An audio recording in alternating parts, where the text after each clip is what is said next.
अस्सलामु अलैकुम वरहमतुल्लाहि वबरकातुहू। सवाल किया गया है कमेंट बॉक्स के अंदर, और इससे पहले भी कई मरतबा मुझसे जो है सवाल हो चुका है, मोबाइल के ज़रिए से भी रब्ता किया जा चुका है, और मेरे गांव के अंदर भी सवाल हुआ था मुझसे ये, और यहाँ भी जगह जगह सवाल कई मरतबा असल में ये सवाल पूछा जा चुका है। इसलिए मुनासिब समझा कि ये सवाल अच्छे से समझाया जाए और फिर उसका जवाब अच्छे से दिया जाए। सवाल किया है,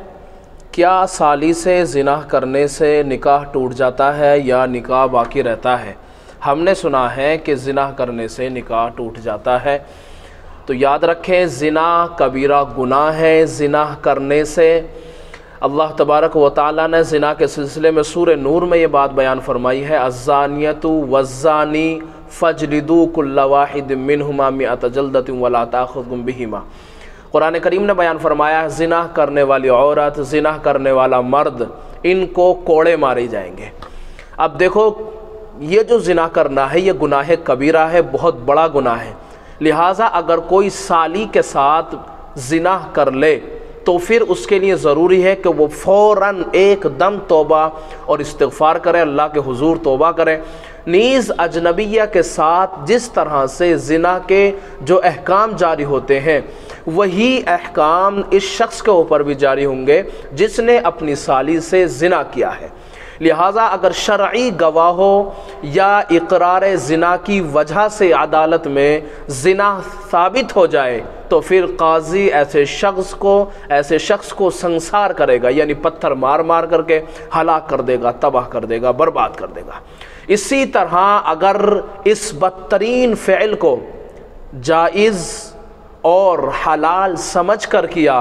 तो आयत कुरानी सुन लीजिए, सूरह निसा पारा नंबर 4 की आयत में पढ़ता हूँ, व अन तजमाउ बैनल उख्तैन। यह आयत करीमा दो बहनों को एक साथ अपने निकाह के अंदर जमा करने के सिलसिले में कि कुरानी आयत के इनकार की वजह से तजदीद निकाह और तजदीद ईमान ज़रूरी है। यानी वो अगर साली से ज़िना करता है हलाल समझते हुए, बीवी पहले से निकाह में मौजूद है, साली से ज़िना कर रहा है, साली को अपनी मिल्कियत समझते हुए कि भाई साली तो आधी घरवाली होती है, हमारे यहाँ बड़ा मशहूर है कि साली आधी घरवाली, तो इस बुनियाद पर आधी घरवाली समझ करके, हलाल समझ करके अगर ज़िना कर रहा है वो उसके साथ में, तो कुरान करीम की आयत वन तजमाउ बैनल उख्तैन सूरह निसा पारा नंबर 4 की बिल्कुल आखिर वाली आयत है। तो अगर ऐसा हलाल समझ कर करता है तो तजदीद निकाह, नया निकाह करना भी ज़रूरी है, तजदीद ईमान भी ज़रूरी है, यानी कलमा पढ़ना अब दोबारा इसके ऊपर ज़रूरी है। बसूरत दीगर साली से ज़िना की वजह से बीवी से निकाह ख़त्म नहीं होता। यानी अगर हराम समझ कर उसने किया है कि भाई ज़िना का गुनाह होता है, लेकिन इसने जो है बस कर लिया, शहवत इसके ऊपर गालिब आ गई और इसने बस कर दिया काम, अगर ऐसा करा है इसने गुनाह समझते हुए, तो फिर ऐसी सूरत के अंदर गुनाह होगा इस बंदे के ऊपर, लेकिन इसका निकाह नहीं टूटेगा, इसकी बीवी इसके निकाह के अंदर जूं की तू बाकी रहेगी। मगर जब तक साली एक माहवारी यानी एक मरतबा जब तक साली पाक ना हो जाए,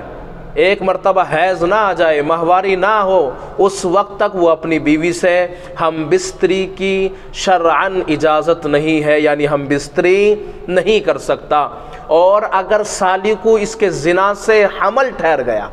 बच्चा रह गया, तो फिर ऐसी सूरत के अंदर जब तक साली को बच्चा ना हो जाए उस वक्त तक वो अपनी बीवी से हम बिस्तरी की शरअन यानी शरीयत ने कोई इजाज़त नहीं दी है जब तक इसके साली के बच्चा पैदा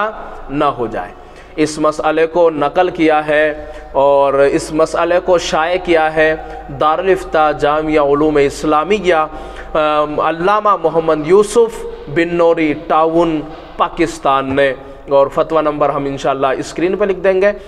इसको आप अच्छे से देख सकते हैं, समझ सकते हैं और आगे तक ये मसला शेयर करें, इसलिए कि बहुत सारे लोग अभी भी गफलत की नींद में पड़े हुए हैं और वो ज़िना के अड्डों को खोल करके अपनी ज़िंदगी दुनिया और आखिरत की बर्बाद कर रहे हैं। इसलिए मसले को ज़्यादा से ज़्यादा आगे शेयर करें ताकि उम्मत मुस्लिमा तक ये बात पहुँच सके और आपके लिए सदक़ा जारिया हो जाए।